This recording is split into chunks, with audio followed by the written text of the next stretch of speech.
Welcome back. This is the sixth tutorial in this series on Bayesian regression and inference. We are at a very interesting point in this little journey of ours. We have graduated from point estimates to understanding and appreciating proper Bayesian treatment. We have dealt with random variables as well as the hyperparameters they use. So I thought it may be a good time to have a quick look at how one represents the probabilistic models. The content of this tutorial is partially based on chapter 8 of Dr. Bishop's book, but I will talk about 3 additional things besides what the book has.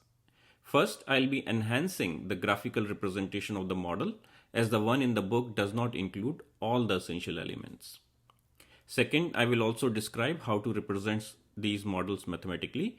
And finally, I will introduce you to a simple yet elegant library in Python that helps you draw these probabilistic models. So I start with a very simple example first. This is a joint distribution of 3 random variables. And after applying the product rule, we can factorize this joint distribution like this, 3 factors. Let's try to represent this factorized model using a graph.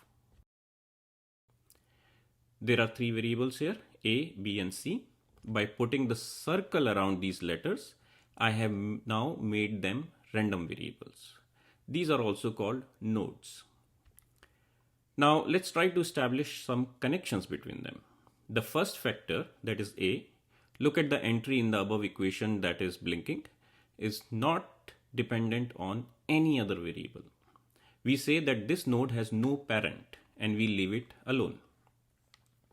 The second factor, however, is about node B and it depends or conditioned on A. We say that A is the parent of B. So we draw an edge from A to B. Edges always start from parent and goes to the child.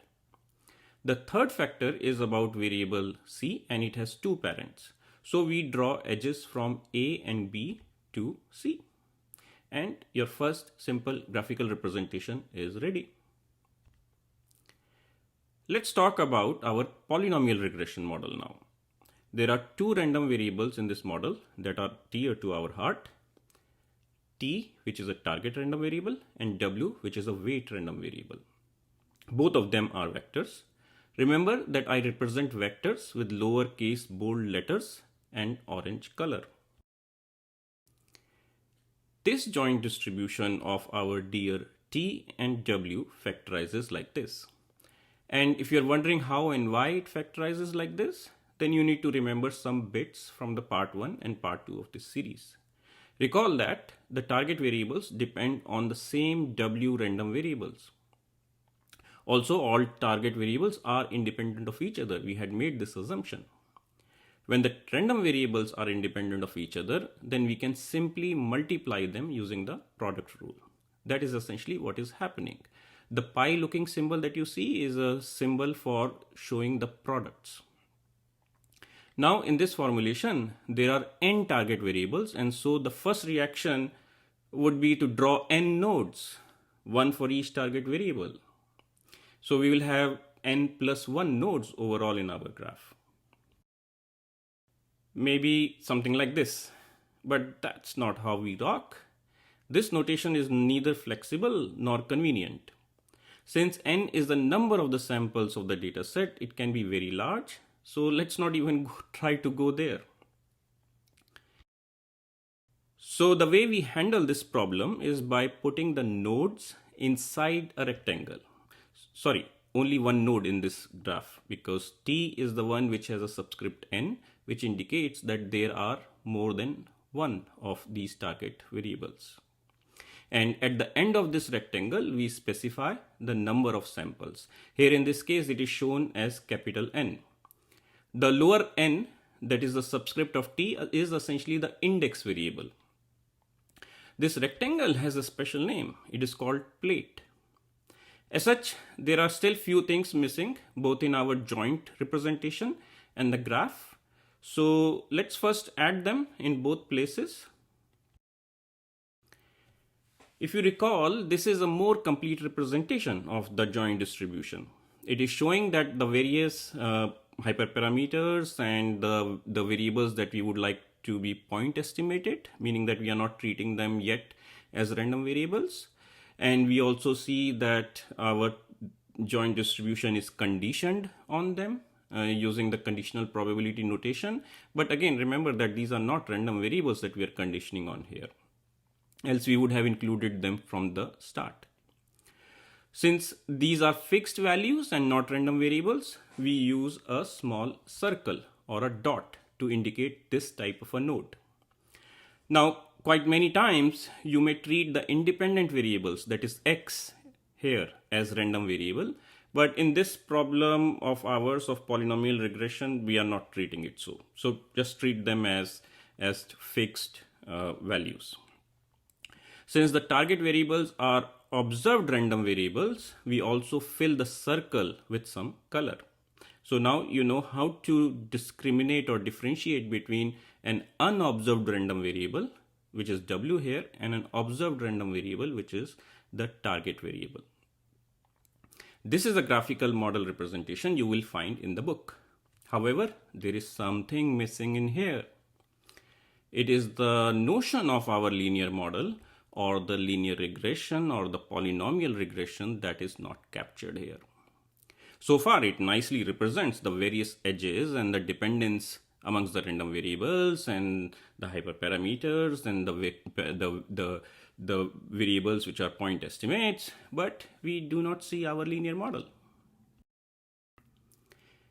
Just a very quick recap to help you recall. This is what we had in part 1, where the target variable was the linear function of independent variable and the weight variable, a polynomial of certain degree. We had tried various polynomials. In part 2, however, we had graduated to treat our target variables as random variables, and we decided to use the linear model to get the mean of the distributions of these target variables. But as I said earlier, this is not captured anywhere in our graphical model. And if you think about it, the target variable has a dependence on weight random variable, but indirectly. It is really the mu, the mean of the distributions of these target variables that depend on the weight variable. So we fix our graphical representation by including the mu. Since for each target random variable there is a corresponding mu, we would put it inside the rectangle, I mean the plate. Now this looks much better. Again, note that this is not how it is done in the book, but this is how it is done in other literature. It's not me cooking it. I hope you would agree that this represents a much better picture. However, there is still a tiny issue. You see, mu is represented using this small filled circle, and so are our hyperparameters and the point estimate that we desire. So to differentiate it from those kind of variables, it would be nice to use a different shape, and that shape is rectangle. Just look at it, it happened quickly, but look at that. Now the mu is not anymore a small circle, it is a rectangle. As such, I'm going to do it for independent variables, that is x as well. So in brief, you represent a random variable with a circle, an observed random variable with a circle which is filled with some color. The deterministic variables are represented using the rectangles. The small filled circles or dots represent the fixed values or point estimates or hyperparameters. So far, so good. But we still have not captured all the details. By looking at the graph, we do not know what kind of distributions these random variables follow. Or how does our linear model that gives us mu looks like. Is it a degree 9, degree 3, degree 6? Maybe it is not a polynomial. It may be something else. And for that, we will take help from the mathematical representation of our model. It is customary to start with the target variable in this representation. We can read this statement in few different ways. We can say t is a random variable that follows normal distribution that has parameters mu and sigma squared or variance. We can also say that t is simulated using normal distribution. Since t has a subscript n, It is indicating that there are many of these random variables. Now, sigma squared or variance could be a point estimate or a hyperparameter. If it is a hyperparameter, you may want to directly code it in there. You can say 0.06, 0.01, whatever is the one that you have chosen. But mu, as we know, deserves its own statement because we get it using our linear model. And here is it, the M9, our old friend, the polynomial of degree 9. By the way, we can also use a more compact form for this model, this linear model. We saw this form in part 1 of the series. The important thing to note here are the equal signs versus the little tilt in front of the stylish looking normal distribution or n. So whenever you have an equal statement, it means that the variable that it is assigned to is a deterministic variable and not a random variable, whereas the target variable is a random variable. Now we have to write the statements for the coefficients and the intercept, and they are random variables. So for both intercept and the coefficients or the slopes of the independent variables, here we are also using the normal distribution that has the mean of 0 and the precision of alpha. And as such, both of them are following the identical distribution. It's not just the fact that both of them are normally distributed, but their parameters are also same. So here is another compact form of representing it. You can combine both of them. And this is the final mathematical formulation for this probabilistic polynomial regression model of ours. As such, if alpha and sigma square were not point estimates or hyperparameters, then they would also get their nodes in the graph. Well, not nodes, everything is a node as such. They would get their own circles in the graph and the statements in the mathematical representation. Next, I'm going to quickly show you some Python code to generate these graphical models using a package called Daft. Let's take this graphical model as an exercise or example for a change. You should be able to read it now. There are 3 random variables here, w, x, and beta.